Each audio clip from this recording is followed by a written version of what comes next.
Good evening, everybody. This is your host, Mason Sims, and thank you for tuning in to another episode tonight.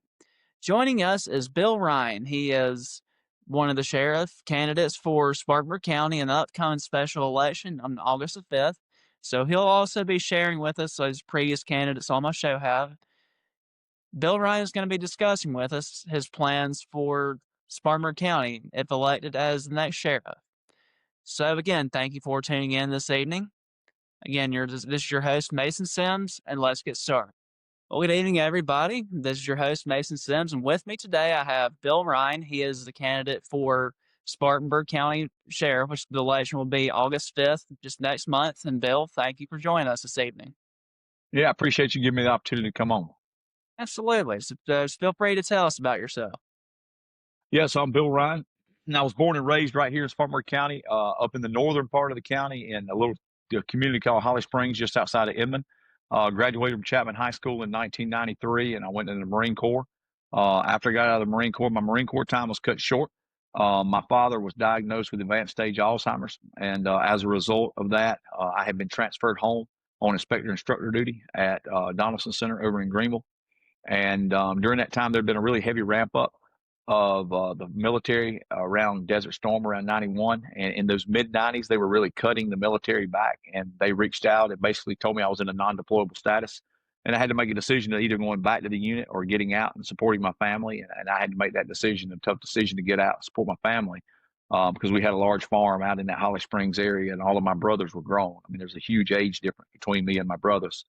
Um, I was actually doing a funeral on an honor guard detail, over in Spartanburg on the east side of town, and I stopped by the sheriff's office just to get some information. That day, Bill Coffey was there, and he came out and he saw me. I was in dress blues, and we had a long conversation. And I told him kind of my situation, and he said, "Hey, if you want a job and you end up getting out of the Marine Corps, then I'll give you a job." So obviously, I got out of the Marine Corps. I was still only 20 years old, but I applied with the sheriff's office, and he hired me on December the 22nd of 1995, but I didn't start until January 22nd of 1996 because I didn't turn 21 until mid-January. It had to be 21 before I started. Worked in community policing for the sheriff's office. I was initially a zone officer in the 5-track, Charlie 45, working third shift. And then I got moved to the resident deputy unit on the very first community-oriented policing grant. I stayed there until the grant ran out, basically, and then there was no funding, and we kind of got shifted to different areas within the sheriff's office at that point. I did a year within District 1. Back then, the school resource officer program, you weren't at one school. You were covering basically a whole district. And Bill Libron covered half of the district, and I covered the other half of the district back then. But then I have an opportunity to go to Highway Patrol. And at that time, Highway Patrol was the option I thought was a little bit better from a money standpoint, long-term career. And I shifted to the patrol in May of 2000. Was stationed in Greenville, then got transferred to Spartanburg, and then I went to the motorcycle team. I stayed on the motorcycle team until mid 2006 ish. I think that's right. I had to go back. It's hard to keep all that straight, so many years ago. But my first wife's health had kind of taken a downward turn, and I was having to travel way too much. So I came back to Spartanburg, and I was in Spartanburg for about 2 years. And in 2008, we had a very high teen fatality rate in South Carolina. And Troop 3, we had a very high teen fatality rate. We were seeing a large number of teens that were being killed in automobile accidents. And, per capita, we had one of the deadliest counties really and truly in the country at that point in time. Now, understand when people say that and they start talking about statistics and all, we don't know the metrics that they use to measure those statistics, but that's what they were telling us. But long story short, the captain called me in the office and he asked me, had I ever thought about going into public relations and community relations and public education? I said, no, sir. I said, it's not really what I planned. But he told me, well, this is what I want you to do for a while. He wanted me to get into as many schools as I could, high schools across Greenville, Spartanburg, Anderson, Pickens, and Oconee County, educating young people about driving responsibilities, give them that opportunity to change their behaviors on the front side in hopes that it would reduce our number of fatalities on the backside. This was supposed to be a 6-month assignment, and it turned into a year-long assignment, then it turned into a year-and-a-half assignment, and then it turned into a 14-year assignment. I moved into the unit permanently. I'm sorry, say that again? I'm going to say, is that similar to the program Alive at 25 that high schools have? No, it was we had developed I developed the curriculum and did it ourselves. Our community relations office, and I can get more into that. Our community relations office, we have multiple roles, but we do all community relations, all community outreach. We operate as the public information officers for the South Carolina Highway Patrol. But we do public education, and our public education is based on reducing those fatality numbers and working on keeping those fatality numbers down. And so that's really kind of how it started. They wanted me in all those schools, but I went into the unit full time in 2010. I lost my wife in May of 2010 to breast cancer. I became a single dad, and as a result, I had to make some decisions based on what was best for my family, not based on what was best for me. So I went into the unit full time. I got promoted in, I think it was 2013, to corporal, and then I subsequently got promoted 15 or 16. I had to go back and look, to sergeant, and I was the unit manager for the entire unit. And then I got promoted to lieutenant and executive commander over the unit. And I oversaw all community relations, all community outreach, public information for the entire state. I functioned as the spokesperson for the Highway Patrol at that point in time, or on a statewide level. I handled Department of Education, which oversaw all school bus regulatory law. Also handled recruiting. We had an employment. Right there at the end of my career, we ended up taking on employment too. So I did a lot with employment there towards the end of my career. And then I went, or excuse me, we also had Freedom of Information, FOIA, for the entire state of South Carolina. And we oversaw that. I retired from the Highway Patrol in 22, January of 22, and I went to work with American Services. American Services was a private security company. We had both armed and unarmed. I went there as director of training, and I stayed there for approximately 8 months or so. And the only reason I left there, truthfully, is the owner of the company passed away. And over time, his family made a decision to sell the company out. And when they sold the company out, I was reached out to by the Highway Patrol about whether I would be willing to return as community outreach coordinator for the Department of Public Safety. Wore Highway Patrol uniform, but I worked specifically with all agencies under that DPS umbrella, BPS, STP, officer, not Office Highway Safety, well, Highway Patrol, BPS, and STP. My primary function when I returned as community outreach coordinator, I worked with all the nonprofit organizations that had a footprint with the Department of Public Safety across the state. And then I also worked with our Lunch Buddy program, where we had troopers that would go in and have lunch with students across the state, trying to build those relationships and, you know, affect those young people's lives in a positive way to hopefully affect change later because of the relationships and those positive relationships they had. And then I also oversaw the street program. The street program stood for setting the right example every time. During the summer, we would do 4 to 5 events across the state where we'd bring all of our different implements, and we'd bring um, troopers from all over the state. You know, there might be motor officers, there might be canine officers, they might work on the multiple disciplinary accident investigation team, but it was every single division within the Highway Patrol, and we would bring it out, and we would spend the day with those kids. We'd cook for them, and we'd have lunch with them. We play ball with them. This is all about building positive relationships and ongoing relationships for the future. Um, I knew I was probably going to run for sheriff in 28. My wife and I were talking about it, but little did I know what was coming. And in May, I was actually at Bike Week, and I got a phone call that the sheriff was cleaning his office out. And the following day, on Friday, we found out that he had resigned his position. I came home from Bike Week, and I didn't return to the patrol. I went kind of on a terminal leave, and I resigned on June the 2nd and announced that I was running for sheriff on June the 3rd. Oh, wow. Yeah, so you're definitely taking the leap of faith. I'm glad that you have your wife on board as well. When you had to resign from your position to commit to this full time. Yes, sir. Yeah, and we have to do that with the state because we accept federal money, and as a result, because of the Hatch Act, I cannot stay in an executive position within law enforcement and physically run for election. So I had to step away. So it'd be kind of like a conflict of interest. 100%. Yes. Good. Well, I wish you the best of luck. Thank you, man.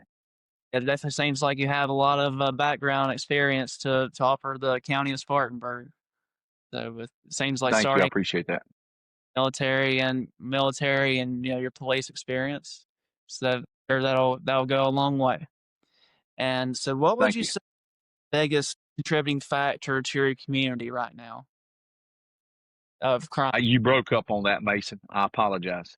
That's okay. So, what do you see as the biggest contributing factor to crime in your community? That's a hard thing to say because, where I come from on the highway patrol, obviously it's a little bit different. When you get into working at a sheriff's office, there's so many different factors. And one thing that I've learned on the campaign trail is what I may think is the biggest contributing factor is completely different from what the constituents think.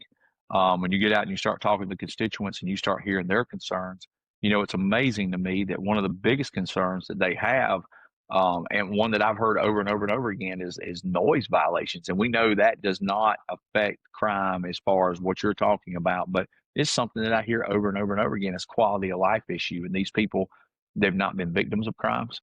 So, it's something that takes place, and they've talked to me about that. But, certainly a big problem I think that we deal with is this ongoing issues with fentanyl and drugs that we're seeing on our streets.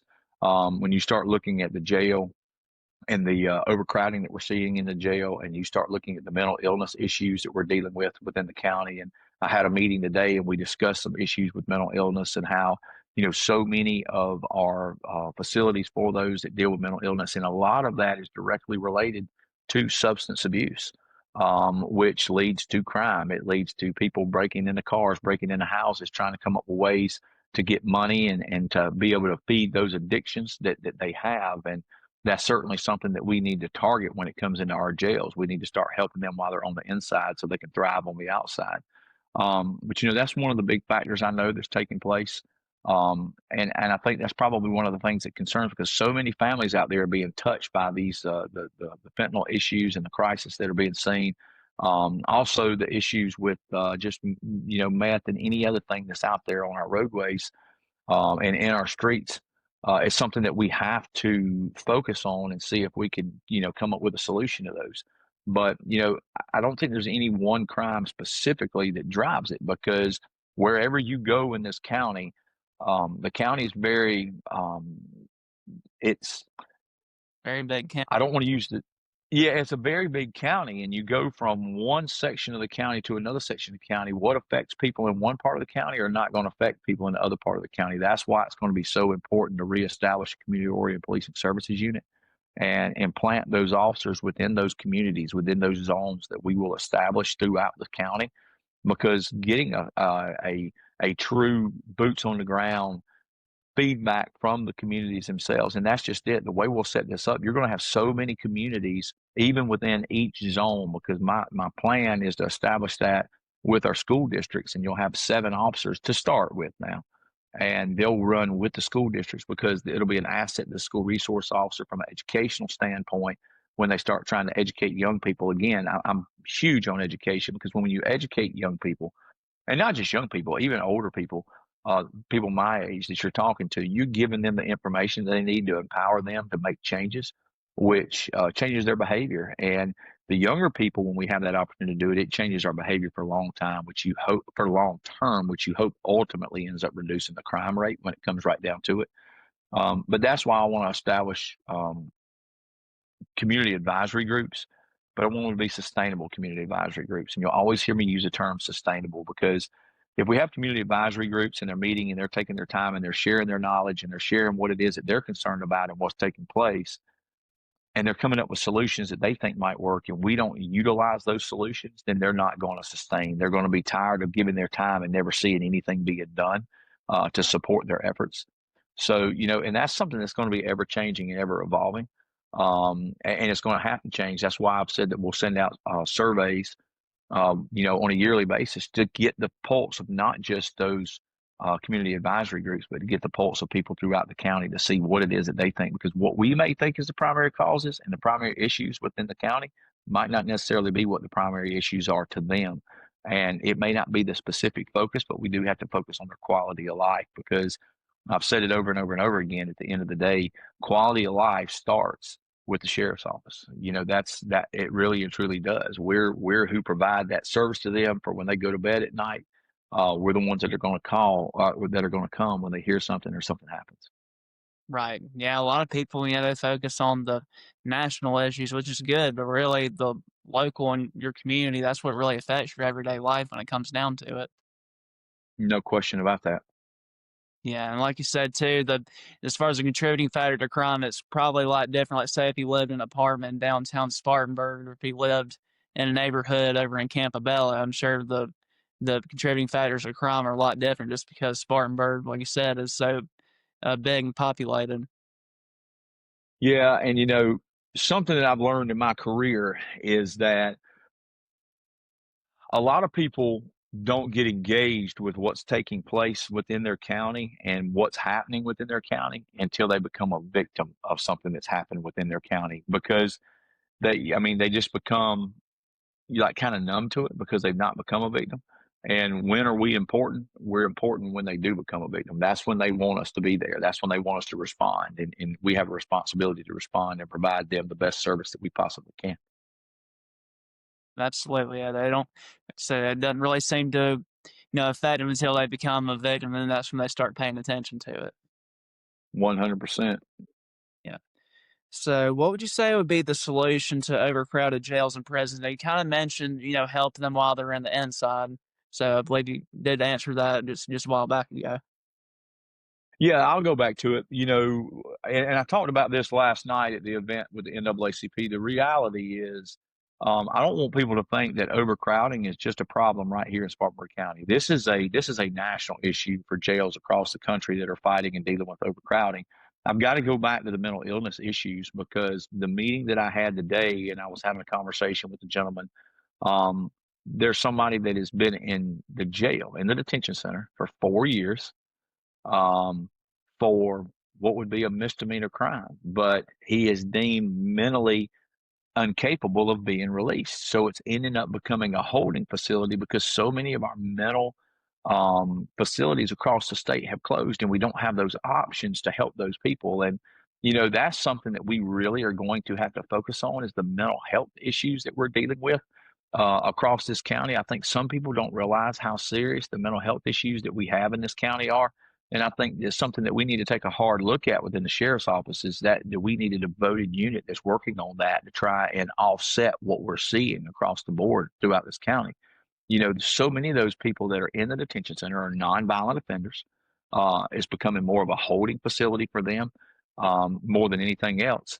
But they all have substance abuse issues. One of the things is all part of my platforms, and I talk about beginning to heal on the inside so they can thrive on the outside. Working with those nonprofit organizations that we can bring into the jail system so they can go in there and start working with them. Of course, it would have to be completely voluntary on their part, but they can start working with them while they're in the jail to start beating those addictions. But the beauty of it is these are organizations that when they leave the jail, they'll still have access to go to them. They have places that they meet, in facilities all across Spartanburg County, and there's several different organizations that are doing this that they want to help. They want to be part of it. It's free. We have a responsibility to provide those types of services because if we can do that and it ultimately reduces the recidivism rate, and you may say, well, it might only change the recidivism rate by just a few points, but it's kind of like when you look at fatalities and you deal with fatalities on a roadway and we have the target zero goal. Well, you ask people all the time, what's acceptable for the number of fatalities that we're going to have? And people will be like, well, 100. So which of those 100 are your family members? We can't accept any fatalities on our roadways. So nor can we accept not helping these people who need that help from a mental standpoint, a mental illness standpoint, and a substance abuse standpoint. We have the opportunity to help them and break that cycle. And that's the problem. It's that cyclical effect that they keep coming in and coming in and coming in, and we got to break that. Immediate solutions to that. There's no true immediate solution. We can look at expanding home detention, but home detention is stretched already. If we expand home detention, obviously we have to invest money because we're going to have more officers to help maintain that. But your problem with home detention is this: there's a cost for home detention. A lot of these people can't afford the cost of that home detention. So the first time that they miss something with that home detention, then where they at? They're right back in the jail system. At that point in time, they're back in the detention center. Maybe they're 30 days, maybe they're 60 days. It just depends on what it is. I think the overall solution at the end of the day is we're going to have to, because I'm not in any way, shape, or form in agreement with reducing sentencing and early release on people that are there for certain reasons. I do not agree with that. If they violated the law and they've been found guilty, then they have to, do whatever that time is that they have been, sentenced to. However, um, we have that also as a holding facility waiting for many cases to go to trial. And that's a byproduct of COVID that a lot of people don't want to talk about. It really backed our judicial system up, and we're still fighting to catch up from where we were pre-COVID. We have to understand that taking care of these people in the jail, there's a lot of people that are concerned about what's going on with the jail, but it's not just a sheriff's issue. It's a countywide issue, and we have to come together because I have to worry about the quality of life, not just of all the people in Spartanburg County. I have to worry about the quality of life of all the people in Spartanburg County and the people that are in the detention center. Because as a sheriff, you represent every single solitary person that is in this county. Not only do you represent the people that live in this county, you represent the people that are traveling through this county on a day-to-day basis on our interstates. If something happens to them, they're going to expect us to respond. They're going to expect us to provide that service to them. The question is, how do you afford that? What's the common sense way of affording it without putting a burden of taxes on the taxpayers to build a new facility? And I don't know. Those are questions that we're going to have to come together, because the last thing I want to see, nobody wants to see higher taxes. But we're growing at an unbelievable rate here in Spartanburg County. I mean, we're growing at 2.95% with population. That has nothing to do with the infrastructural growth that we're seeing because of businesses and homes that are being built and subdivisions that are being built. And I think there's other means, almost like a fee in lieu of tax. I was gonna say is at that So point kind of hard to avoid, raising the millage or raising the taxes just because of the population. right, but when you see these large businesses that are coming here, is there, and I'm speaking out of turn here, but is there a fee in lieu of tax to where that fee, because they get all these tax breaks to come here, but that fee goes to support public safety. It goes to support the solicitor's office. It goes to support the sheriff's office. It goes to support the detention center. It goes to support fire service. It goes to support all different. These are things that they're going to be dependent on. These are things that they're, as a business being here, they're going to be dependent on. So we need to use our resources wisely. But again, that's out of my pay grade. That's more something that will have to be decided by county council. That's something that we're going to have to present. We're going to have to come to them with what we think our common sense solution is.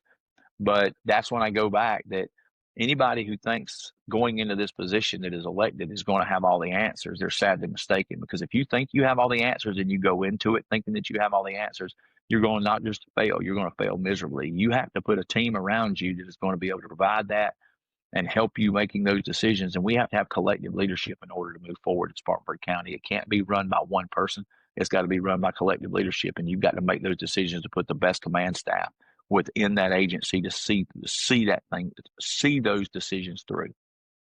Absolutely, yeah. It's definitely. I feel like those is impossible once you get in to be able to do everything you said you were going to do, or like for the most part Right. anyway. But yeah, it Yep. is good thing though to keep you in place and to like get as much done as you can. Yes. Yes. So, if you had an influx of money in the sheriff's office, what would you spend it on? It would depend. If the influx of money, is it reoccurring money that's going to reoccur every year, or is it just a one-time money? Is it a one-time amount of money? And what would have to make the decisions on. If it was a one-time amount of money, we would have to look at all the assets that we have within the sheriff's office and look at where we're trying to grow. You keep hearing things about drone programs and expanding drone programs. That money might go to that. It might go to training. It might go to outfitting the officers with better equipment that we may be able to utilize. That is a very subjective question that would be almost impossible to answer if it is not reoccurring monies. Now, if it is reoccurring monies, it would need to be allocated to the deputies for raises, because that's one of the things that I will start from day one, working to get those deputies raises. And I will start working, because you have to think you'll be coming in midterm of a fiscal year, basically. If I understand correctly, to think you'll take office in November, on November the 5th, because you're in the middle of a term, you wouldn't have to wait till January. So the election is over on November 4th. I assume you'll be sworn in on November the 5th. So you're looking at your next fiscal year coming up in July. So you would immediately need to be starting to work on that budget and getting those plans in place And that'll be a day one thing, looking at what our options are for getting raises for those deputies. That's something that has to be done. Now, is money the end all fix all? Absolutely not. That's not what it's going to be. But if it was reoccurring money, I would want it to be reallocated to go to the deputies for raises at the end of the day. If it was money that was just a one time, you would have to look at it objectively at that time, because that's a subjective question. There's no real way of knowing where, but there's so many places that it could be. I mean, technology has to be updated. There's just so many places. So we would have to sit down and make a decision again, collectively as a team. Where's that money going to be best spent? Right, and just from the education standpoint too, when COVID happened, they did have an influx of money. It was like a lump sum, and they're able to use that money now to create additional positions and all that. But what happened was once they stopped getting that money and it ran out, they had to start cutting the positions. They didn't have enough money in the budget to be able to continue that. So yeah, it's definitely good to have a team to manage your budget and make sure everything is spent wisely. But it definitely is nice to have something recurring rather than just one lump sum, like you said. Yeah. Correct. So, what would you say? I know you've answered this probably towards the beginning of the interview, but what would you say that you had to offer Spartanburg County that the other candidates may not be able to offer? The biggest thing is just, I'm sorry, I might cut you off, but the biggest thing at the end of the day is I have experience in so many different areas, and I didn't move up fast in rank. It took me my entire career to move up in rank, and there's a beauty to that because you spend more time at each level, and that's kind of how it's designed to work with the Highway Patrol. You're going to spend more time at each level of your rank. And by doing so, you're getting a lot of time poured into you and a lot of information and a lot of great leadership poured into you. Some of the best people that I've worked with have been supervisors that have poured into me throughout my career. I've been able to take that and I've come up with my own supervisory style. My style is very much servant leadership when it comes right down to it. I've gone through a lot of things in life that provide me with a lot of empathy at dealing with the day to day, because it's not all about going out here and necessarily solving crime and doing the day to day. It's about being that servant leader, supporting your people in so many different roles. When they're having those struggles, when they have a birth of a child, there's so many things that you have to understand that you have to be able to do. But when you look at the body of work and the amount of things that I've gotten to do within my career and the responsibility that I carry for the Highway Patrol, and not only that, into the civilian world, I was responsible for over 1,500 people in the civilian world, and had to ensure that they kept all their training up. So we met all the regulations, not just for the state of South Carolina, but we had guys in 7 different states that were working, doing private security, and we had DoD contracts with Department of Defense that there were a lot of checks and balances that had to be built into that to ensure that we were doing everything right, that we wouldn't have any undue liabilities on that company. Going back to the patrol, I've done a tremendous amount when it comes to policy and procedure and understanding policy and procedure. The writing of policy and procedure, I've dealt a lot with CALEA, and understanding those national guidelines. Of course, I know the sheriff's office is no longer certified through CALEA. That's something that I would want to revisit. I'm not saying it's something that we would do, but I'm saying that I think that I want to revisit because it's a very positive thing to have that as an office, to be nationally accredited and nationally certified, and it's not a federal organization. Sometimes that gets taken out of context. It's national standards, but it's overseen through law enforcement at the end of the day. But probably one of the best ways that I can describe it, and I've said this many, many times, but wisdom is gained as a result of knowledge and experience.